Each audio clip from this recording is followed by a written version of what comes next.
മുജാഹിദീങ്ങളെ ക്ഷണിക്കാറ്.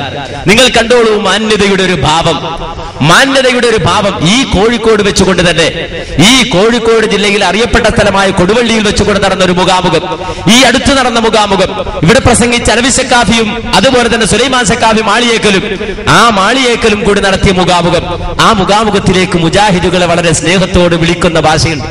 വളരെയധികം ലാളനയോടെ മുജാഹിദുകളെ ക്ഷണിക്കുന്ന ഒരു രൂപമുണ്ട്. ആ രൂപം നിങ്ങളൊന്ന് കേട്ടോളൂ. കാണിക്കുന്നു. നിങ്ങൾക്ക് എന്താണ് ഇങ്ങനെ പ്രശ്നബലമില്ലാതെ പോയത്?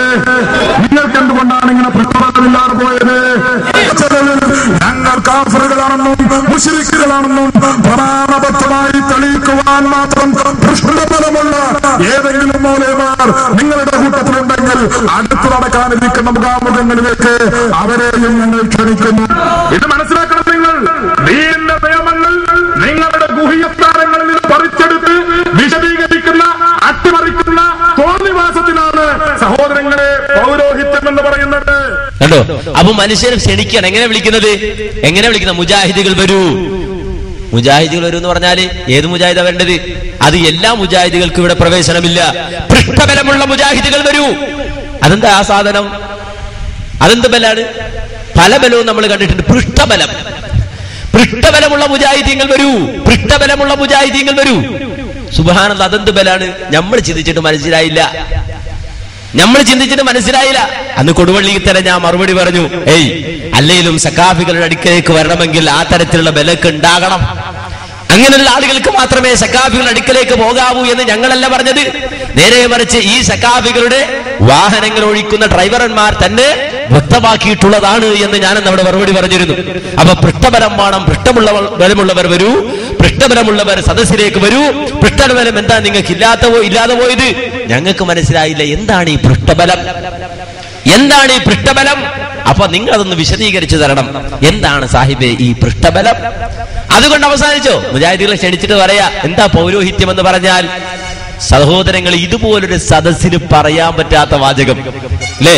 നിങ്ങൾ കേട്ടതാണല്ലോ. എന്താണ് ഈ പൗരോഹിത്യം? പൗരോഹിത്യം എന്ന് പറഞ്ഞാൽ എന്താ? അത് സക്കാഫി വിശദീകരിക്കണം. ആ ഭാഗം നിങ്ങൾ ഒന്നുകൂടി കേട്ടോളൂ വ്യക്തമായി.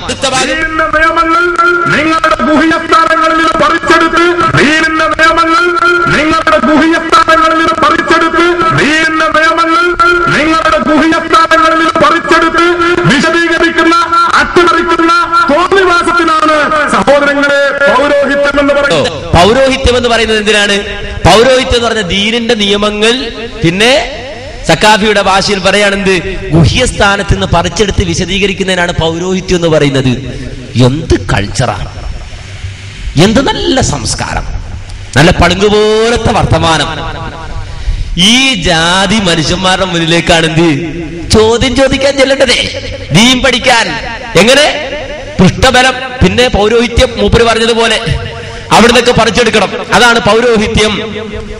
ഈ രൂപത്തിന് സംസ്കാരമില്ലാതെ സംസാരിക്കുന്ന ആളുകൾ വിളിക്കണം, വരൂ വരൂ വരൂ. അതുകൊണ്ട് അവസാനിച്ചില്ല.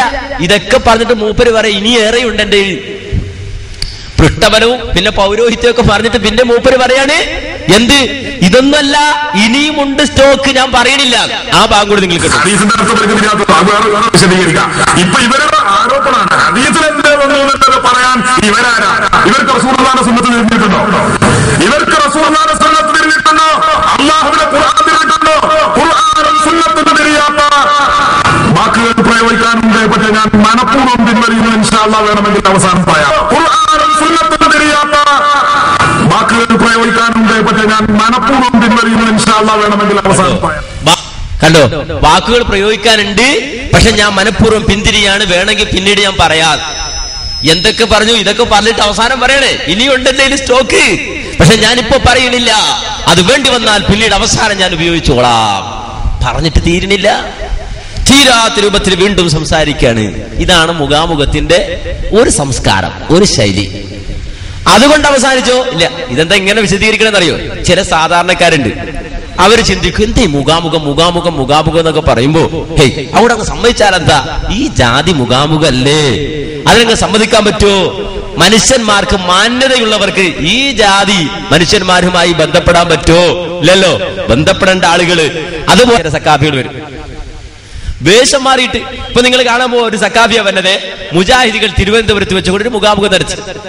ആ മുഖാമുഖം കലക്കാവുന്നതിന്റെ പരമാവധി കലക്കാൻ പരിശ്രമിച്ചു. പക്ഷെ അടുത്ത് തന്നെ പോലീസ് സ്റ്റേഷനൊക്കെ ഉള്ളത് കൊണ്ട് ആ പദ്ധതി വിജയിച്ചില്ല. എന്നാൽ തന്നെ മുസ്ലിയാക്കൾ അതിനുവേണ്ടി പരിശ്രമിക്കാൻ തിരുവനന്തപുരത്താണ് മുഖാമുഖം നടക്കുന്നത്. പക്ഷെ ചോദ്യം ചോദിക്കാൻ മുസ്ലിയാർ ഇരുന്നത് പൂക്കളത്തൂരിൽ നിന്നാണ് ചോദ്യം ചോദിക്കാൻ ആൾ വരുന്നത്. അങ്ങനെ ചോദ്യം ചോദിക്കാൻ ആൾ വരുമ്പോൾ അയാളുടെ കോലം നിങ്ങൾ ആദ്യം ഒന്ന് കാണുക. ഏതാണ് ആ മുസ്ലിയാർ? നിങ്ങളൊന്ന് കണ്ടോളൂ. ഒരു എന്റെ കയ്യിലുണ്ട്. നിങ്ങൾ പറഞ്ഞ ആയത്തിന്റെ ഒരു ചോദ്യം ചോദിക്കാം. ഈ സമയം നഷ്ടപ്പെടുത്തരുത്. നിങ്ങൾക്ക് ചോദിക്കാനുള്ള അവസരമാണ്. ഈ അവസരം ദുരുപയോഗപ്പെടുത്തരുത്. ഹലോ, ഇതാണ് ചോദ്യം ചോദിക്കാൻ മൂപ്പർ വന്നിരിക്കാൻ. ഇപ്പൊ ആളുടെ കോലം കണ്ടല്ലോ. ഇനി യഥാർത്ഥ കോലം, മൂപ്പര യഥാർത്ഥ കോലം ഇപ്പൊ കണ്ട ഡ്യൂപ്ലിക്കേറ്റ് ആണ്. യഥാർത്ഥ കോലം കാണാൻ പോവാണ്. യഥാർത്ഥ കോലത്തിൽ എങ്ങനെ ഉണ്ടാവുക? സംഭവത്തിൽ നിന്നൊരു വലിയ പാഠനമില്ലേ, അല്ലാഹു ബഹുമാനിക്കുകയും ആദരിക്കുകയും ചെയ്ത ആ ആദം നബി അലൈഹിസ്സലാമിന് സുജൂദ് ചെയ്യാത്തതിന്റെ പേരിൽ എന്നേക്കുമായി നഷ്ടകാരിയായി ആദം നബി ഇബ്ലീസ് അതാ വരുമ്പോ ഒന്നാന്തരം മുജാഹിദീങ്ങൾ. നിങ്ങൾ നോക്കൂ, അങ്ങനെ മുസ്ലിയാര് ഈ അലവി സക്കാഫിയും സുലൈമാൻ സക്കാഫിയും ഒക്കെ ഉള്ള സ്റ്റേജില് മുജാഹിദായി അഭിനയിച്ചുകൊണ്ട് ചോദ്യം ചോദിക്കാൻ ചെല്ലുന്ന രംഗം നിങ്ങൾ കണ്ടോളൂ. ഡ്യൂപ്ലിക്കേറ്റ് ആണ്. നിങ്ങളോട് പറയാനുള്ളത് പ്രൊട്ടക്ഷൻ തരണമെന്ന് അഭ്യർത്ഥിക്കുകയാണ്. ഇസ്ലാം അംഗീകരിക്കാത്ത പ്രവർത്തനങ്ങളുമായി മുന്നേറുന്നത് കാണുക. ഇതിനെ വിമർശിക്കുമ്പോൾ അവര് ഔലിയാക്കളോട് സ്നേഹമില്ലാത്തവരാണ്, അവർ അമ്പിയാക്കളോട് ബഹുമാനമില്ലാത്തവരാണ് എന്ന് പറഞ്ഞുകൊണ്ട് ജനങ്ങളെ പറ്റിക്കുകയും ബഹുമാനമുള്ള ഞങ്ങൾ ചെയ്യുന്നതാണ് യഥാർത്ഥത്തിൽ ശരിയെന്ന് ജനങ്ങളെ മുമ്പിൽ പറഞ്ഞു നടക്കുകയും ചെയ്യുന്നത് കൊണ്ട് ഇതിന്റെ യാഥാർത്ഥ്യം എന്താണെന്ന് ജനങ്ങളെ ബോധ്യപ്പെടുത്തൽ ഞങ്ങൾക്ക് അനിവാര്യമായതുകൊണ്ട് ക്യാമ്പയിനുകളും മറ്റുമായി CD പ്രദർശനത്തിലൂടെയും കണ്ടോ. അപ്പൊ ഒന്നാം തരം മുജാഹിദാനായിട്ട് ചോദ്യം ചോദിക്കാണ്. ഇതാരാ? റഫീഖ് ഹസനി എന്ന് പറയുന്നൊരു ഖുറാഫി മുജാഹിദാണ്. അപ്പോ മുജാഹിദാനായിട്ട് പോയിട്ട് നിങ്ങളെ കുറിച്ച് പറയുന്ന ആക്ഷേപം അങ്ങനെയാണല്ലോ, നിങ്ങൾ ഔലിയാക്കന്മാരെ സ്നേഹിക്കാത്തവരാണെന്നാണല്ലോ നിങ്ങൾ ഞങ്ങളെ കുറിച്ച് പറയുന്ന ആക്ഷേപം എന്നൊക്കെ പറഞ്ഞിട്ട് മുജാഹിദുകാരനായിട്ട് ഒരു വഹാബിയായി നിന്നിട്ട് റഫീഖ് ഹസനി എന്ന് പറയുന്ന ഈ മുയിലാര് ഈ അലവി സക്കാഫിയോട് തന്നെ ചോദ്യം ചോദിക്കാണ്. അപ്പോ ഇവിടുന്ന് എണീറ്റിട്ട് വഹാബികൾ ഇതാ തറ പറ്റിക്കുകയാണ്. ഉടൻ തന്നെ ഇവിടുന്ന് മറുപടിക്ക് മറുപടി വന്നു. അപ്പൊ മറ്റേ കേൾക്കണ ഈ മുയിലാരുണ്ടല്ലോ, വേഷന്മാരെന്ന മുയിലാര് പറയും, എന്ത് ഞാനിതാ മുജാഹിദിൽ നിന്ന് രാജിവെച്ചിരിക്കുന്നു, ഞാൻ അഹ്ലുസുന്നത്തി വൽ ജമാഅത്തിലേക്ക് മടങ്ങിയിരിക്കുന്നു.